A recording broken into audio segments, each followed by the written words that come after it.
Halo, selamat siang Mang Alul. Selamat siang. Apa kabar? Selamat datang. Kabar baik. Lagi sibuk nih. Ya, adalah sedikit aktivitas. Keliling kolam-kolam ya. Santai lah pokoknya. Santai-santai. Halo pemirsa Kisi-Kisi, saat ini saya sudah berada di kawasan Cibinong, Bogor, Jawa Barat.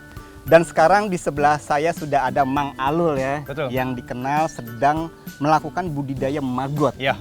Oke, nah ini kita mau tahu nih alasan atau mungkin biasanya kalau orang bisnis ya, orang melakukan usaha itu kan dilihat ketika ada masalah nih, ada peluang nih. Betul.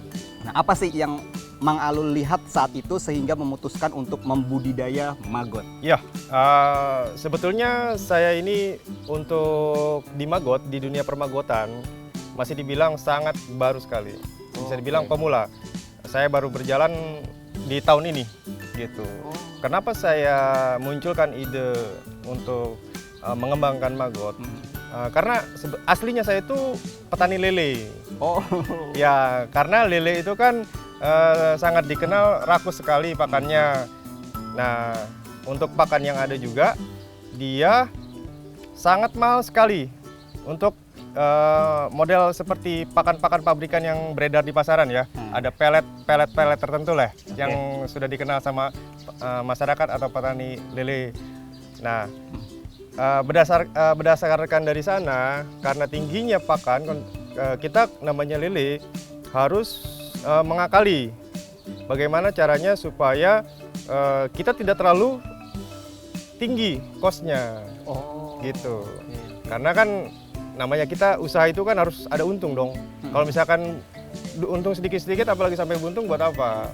Nah, sehingga muncullah beberapa ide yang memang kita mencari substitusi dari pakan itu sendiri, ya kan? Dari pakan pabrikan kita switch ke pakan-pakan alternatif. Saya udah beberapa kali coba untuk pakan-pakan alternatif, seperti contohnya limbah ayam, limbah tuna, dan limbah resto juga. Tapi itu balik lagi, semua masih mengandung kos yang lumayan tinggi juga gitu, dengan hasil yang rata-rata. Nah, dari sana saya berpikir untuk mencari terobosan baru, ya kan, sehingga bisa mengefektifkan perputaran keuangan saya. Artinya untuk memaksimalkan usaha saya harus dengan cara mengganti pakan-pakan yang memang dirasa memberatkan sekali petani, khususnya saya pribadi di sini. Nah, beranjak dari situ, saya mencoba kira-kira di bulan Januari Februari lah, saya sudah bergerak langsung di maggot.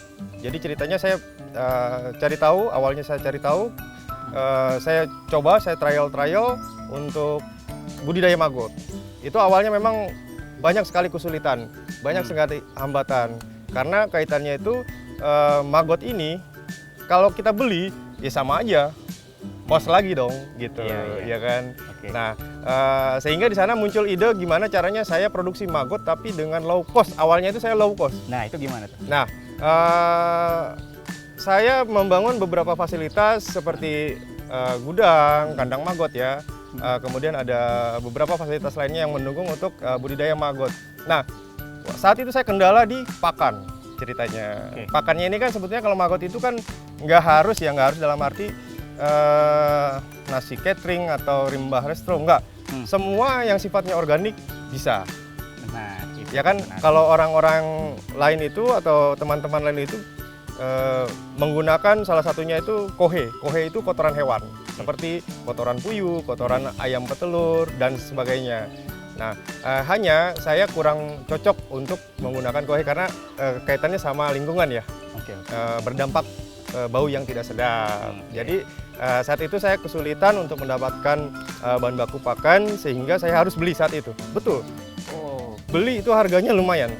Harganya sekitar mungkin kalau misalkan di total sampai lokasi itu Rp1.000 per kilo. Coba bayangkan.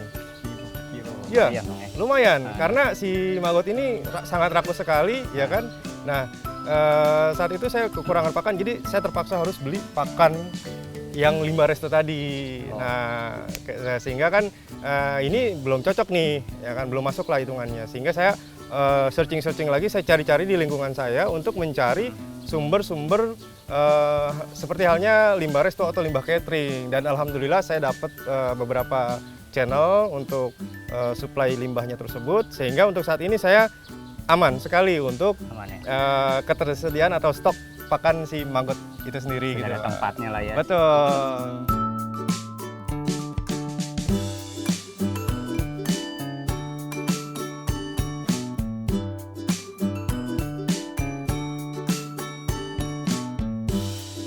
Oke, Mang Alul bisa dijelaskan nih, ini apa sih yang mungkin salah satu hal yang terpenting juga ya? Ya.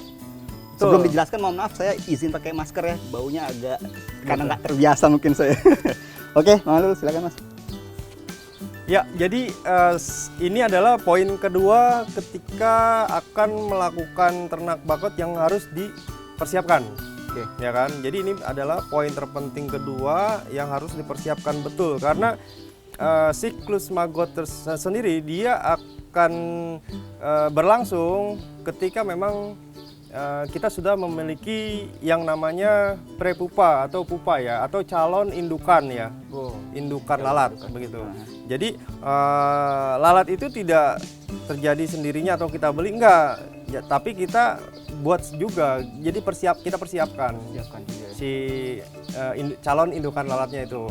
Nah ini adalah prepupa namanya. Jadi sebetulnya maggot yang sudah menua ya atau menghitam. Kemudian nanti akan jadi pupa. Pupa itu adalah maggot hitam yang sudah tidak bergerak, akan mentas menjadi lalat. Nah ini harus dipersiapkan betul, jangan sampai putus, jangan sampai kosong. Gitu, karena kalau misalkan kosong, nanti kita akan bermasalah di suplai lalatnya. Iya benar. Gitu. Jadi nanti kalau misalkan ini kosong, lalatnya habis, tidak ada siklus kelanjutannya. Begitu. Makanya ini faktor kedua atau poin kedua yang penting diperhatikan sama teman-teman atau peternak maggot. Oke, kalau untuk dari sisi tempat memang Ya. tempatnya seperti ini ya. Jadi kalau tempatnya ini sedikit berbeda sebetulnya, agak unik. Kita buat semacam ada tembokan ya, agak memiring. Nah, kita umumnya sebut ini adalah biopon migrasi, di mana biopon ini tujuannya adalah untuk memisahkan, artinya tanpa harus kita panen ya si prepupanya akan bergerak sendiri ke parit-parit yang sudah kita buat. Jadi ini adalah parit ya, di mana ada tembok ini miring. Oh. Nah, ketika dia memang sudah menjadi prepupa, nah ini kan masih maggot ya, Iya benar. masih putih. Nah, ketika dia sudah menghitam atau prepupa, dia akan menyendiri sebetulnya. Dia akan mencari tempat yang lebih kering, Oh. lebih bersih, lebih nyaman lah ya. Oke. Nah, sehingga memudahkan kita juga untuk memanen prepupanya itu sendiri. Nah, inilah. Jadi tanpa harus kita mengorek-ngorek kasgotnya, nah, kita Oke. tinggal ambil saja. Nah, ini harganya lumayan. Harganya lumayan kalau misalkan kita beli. Awal saya main maggot itu ini harganya 1 kilo 50.000. Bayangkan coba kalau kebutuhan prepupa saya itu 10 kilo per minggu. Nah, 500.000 saya harus siapkan. Lumayan. Nah, makanya ini yang harus dipersiapkan, jadi untuk betul-betul menekan kos juga. Iya. Begitu, karena sebagian teman-teman peternak maggot hanya mengandalkan beli telur. Ya, karena kan di lingkungan kita, kalau memang teman-teman tidak punya seperti biopon migrasi untuk cetak prepupa ataupun kandang lalat, hanya sekedar membesarkan maggot, biasanya hanya membeli telur maggot itu sendiri, begitu. Kan namanya beli itu kan pasti Kos mengeluarkan lagi. uang Iya, dong. kos lagi, iya. Nah, inilah solusinya, begitu.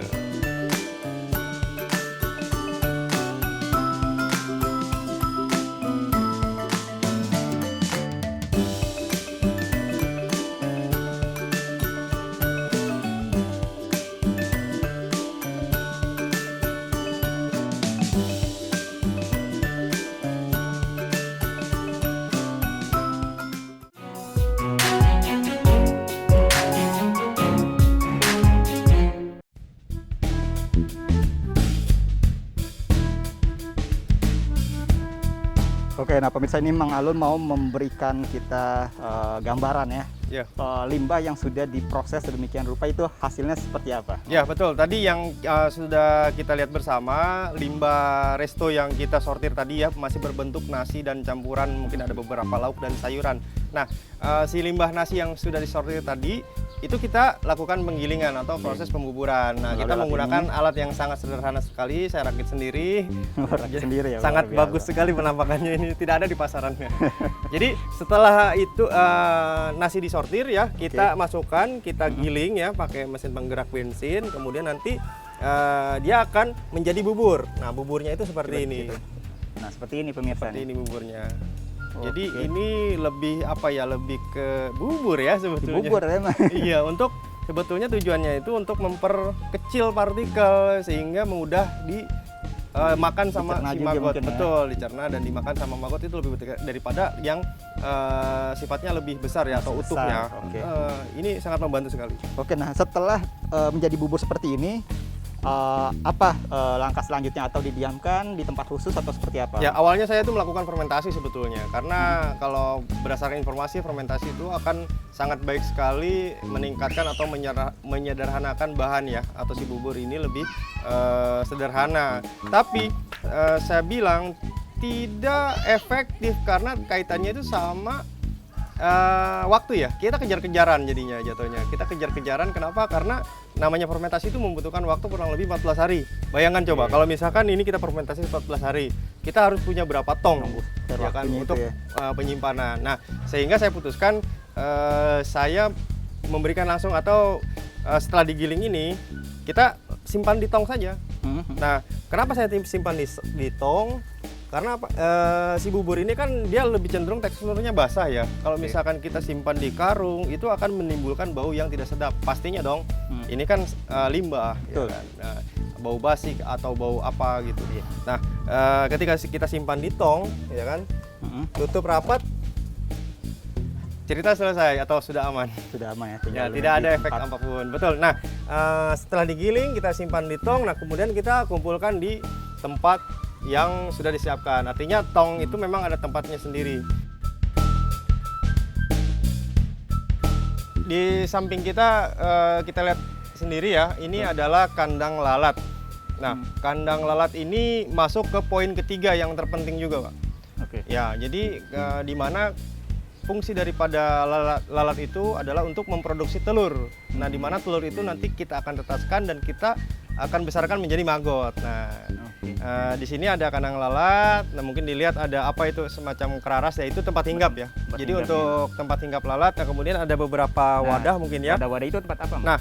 Nah, tadi sebetulnya ini adalah prepupa ya. Prepupa itu yang tadi di poin kedua tadi ya. Nah, kita wadahkan di wadah baki-baki kecil seperti ini supaya dia bisa menetas. Karena kita tempatkan seperti ini itu supaya dia lebih terjaga siklusnya. Oh, begitu. Nah, kemudian nanti kan di sini kan kita lihat juga ada bangkai-bangkai lalat. Nah, itu lalat yang sudah bertelur sebetulnya. Nah, kita lihat juga ada semacam kayu-kayu ya. Itu adalah egis ya. Egis itu tempat telur. Nanti di mana kita kalau misalkan panen telur itu kita akan ambil egisnya, kemudian kita keruk telurnya. Begitu. Nah, mungkin juga sebagai informasi dan lebih spesifik, tadi kan berkali-kali diinformasikan lalat-lalat ini juga beda dengan lalat pada umumnya, lalat hijau pada umum itu limbah. Betul. Itu ya. Dan ini tuh lalat BSF kalau tidak salah ya. Betul. Oke. Ya, lalat BSF itu sendiri sebetulnya berbeda sekali dari lalat-lalat yang sering kita temui ya, seperti lalat hijau atau lalat kecil yang memang kita percaya mereka itu sebagai sumber penyakit. Nah, untuk lalat BSF sendiri bisa dipastikan itu bebas dari penyakit atau dia tidak menjadi carrier ya. Tidak bisa menjadi carrier penyakit, sehingga aman untuk kita berkontak langsung dengan mereka begitu. Oke. Sekarang kita ajak pemirsa ke dalam, kayaknya seru nih. Ayo pemirsa, yuk. Ini ada apa emang?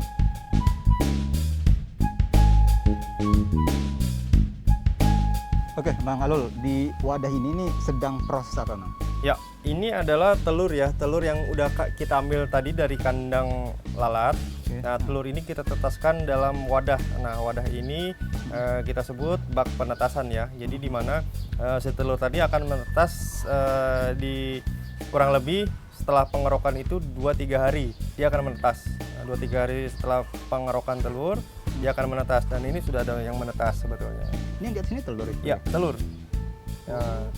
Nah, kemudian kita biarkan bak penetasan ini selama kurang lebih 1 minggu. Nah, yang perlu kita perhatikan ketika sudah remah medianya, sudah remah, ini harus dikasih pakan. Kalau memang dia masih baby ya, masih kecil ya.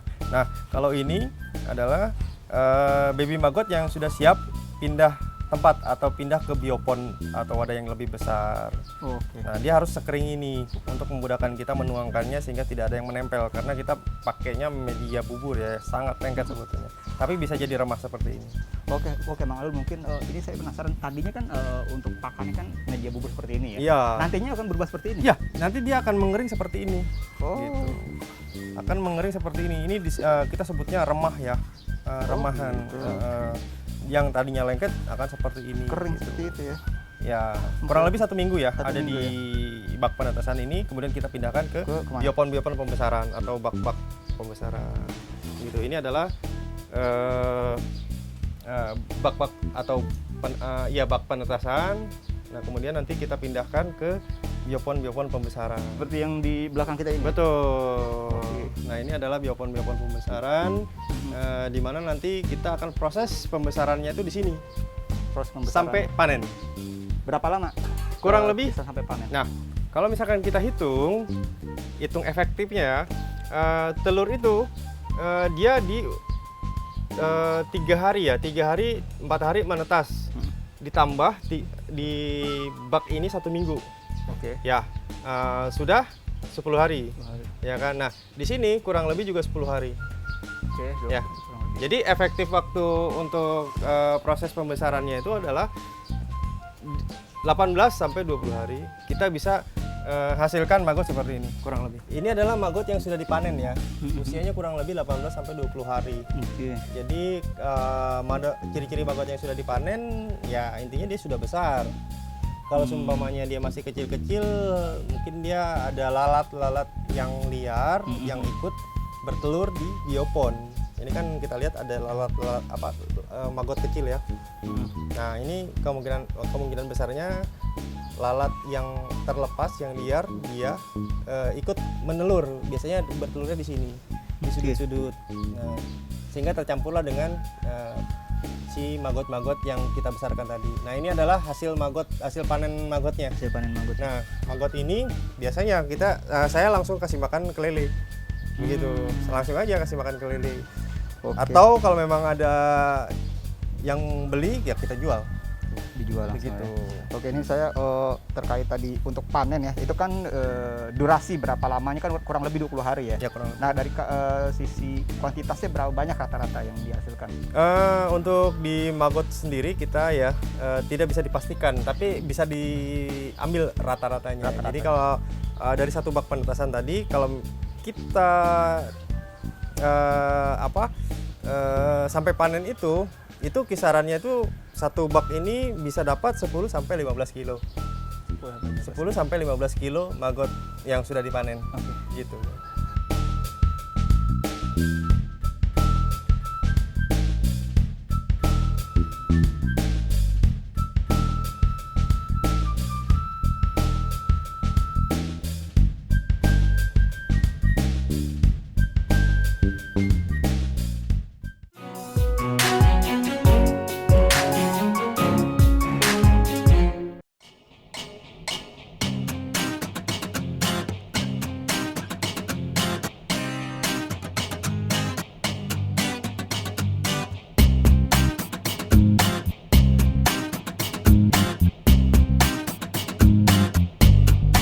Oke, Mang Alul, boleh langsung kita kasih pakan ke lele-lele dari hasil maggot yang sudah siap dipanen ya. Ya, ini proses terakhir maggot kita ya. Oke. Jadi memang kita tujuannya ternak maggot itu untuk pakan lele, ya kan. Di samping itu kalau memang ada yang membutuhkan, ya kita bisa jual juga. Nah, untuk lele ya kita bisa kasih makan langsung aja. Kasih makan langsung. Nah, ini mohon maaf sebetulnya ini sisa lele ya. Sebetulnya kalau misalkan aslinya itu lelenya akan lahap sekali. Kebetulan kemarin habis panen dan ini sisaan sebetulnya nggak terlalu banyak gitu.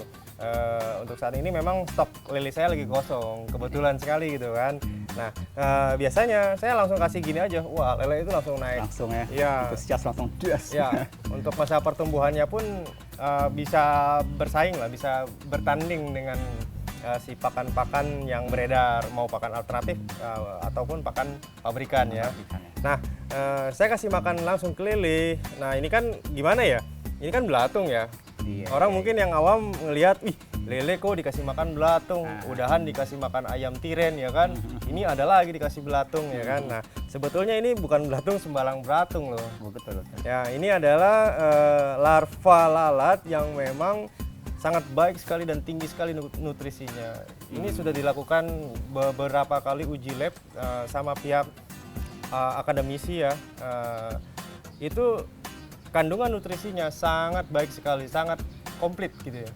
Jadi ketika kita aplikasikan di ternak kita, jadi bisa untuk lele atau untuk ayam, itu yang pasti mereka cepat besarnya itu relatif cepat lah. Relatif cepat, dan yang pastinya lagi nih, ini kan maggot boleh produksi sendiri. Nah, betul. inilah tujuan saya sebetulnya. Tujuannya. Jadi maggotnya itu atau pakan lele saya tidak beli sama sekali. Oke. Begitu. Oke, berarti memang kalau dihitung-hitung memang secara keseluruhan selisih jauh sekali ya memang dari sisi harga ya. Iya. Oke. Nah, terus gimana cara yang ingin bekerja sama atau ingin membeli ke Mang Alul itu gimana caranya bisa menghubungi ke nomor berapa atau mungkin media sosial atau mungkin bisa bermain langsung sini? Kalau saya seringnya begini, ketika ada kawan-kawan yang ingin sharing lah ya, kita undang langsung ke kandang. Jadi misalnya kita ngopi-ngopi lagi sambil kita ngobrol-ngobrol. Kebetulan saya lagi pemula nih, ya kan? Saya masih pemula dan saya masih perlu lagi nih menggali tentang bagaimana maggot supaya lebih efektif lagi nih, ya kan? Walaupun sebetulnya saya sudah bisa menciptakan maggot, gitu kan. Tapi ya saya tidak menutup untuk teman-teman datang. Saya welcome saja, begitu. Kalau untuk media sosial, media sosial saya Mang Alul. Ya, Facebook, Instagram, YouTube Mang Alul, begitu. Bisa dihubungi mungkin? Kalau nomor yang bisa dihubungi, lebih baik datang ke sini saja. Lokasinya ada di Nanggewer, Jalan Raya Bogor, kilometer 48, Cibinong, Bogor. Oke, bilang aja Mang Alul gitu ya. Mang Alul tahu semua. Tahu lah semua ya. Oke, Mang Alul sebagai salah satu yang berbudidaya maggot ya. Ya. Apa sih harapan mungkin ya, harapan ke depan mungkin bagi yang ingin melakukan budidaya atau yang sudah berkecimpung lama di budidaya ini, atau secara umum apa yang Mang Alul harapkan? Ya, yang saya harapkan sih kestabilan ini ya, harga. Kestabilan harga itu sangat harus diperhatikan sekali karena apa? Kebanyakan ada beberapa sih teman-teman saya juga yang gulung tikar. Karena memang harganya itu luar biasa sekali. Ada beberapa oknum yang mengeluarkan harga maggot ini sangat murah sekali, bahkan sampai tembus Rp4.000 per kilo. Coba bayangkan. Kenapa bisa begitu? Ya inilah persaingan. Dalam arti persaingan itu ada oknum-oknum tertentu mungkin yang ingin mencari keuntungan, begitu kan. Di samping juga suplai limbah atau tempat kita ngambil limbah ini banyak di sabotase atau disikut-sikut gitu. Jadi biasa kita ngambil limbah di tempat A, ya kan, kemudian ada orang lain ngambil, kita jadi semacam dijegal, nggak bisa ngambil lagi, mati seperti tadi di awal saya bilang kan. Iya benar. Poin utama adalah pakan atau limbah yang kita gunakan untuk pakan maggot, ya kan. Ketika itu sudah tidak ada, apa yang mau diharapkan? Mau dikasih makan apa, ya kan? Nah, inilah.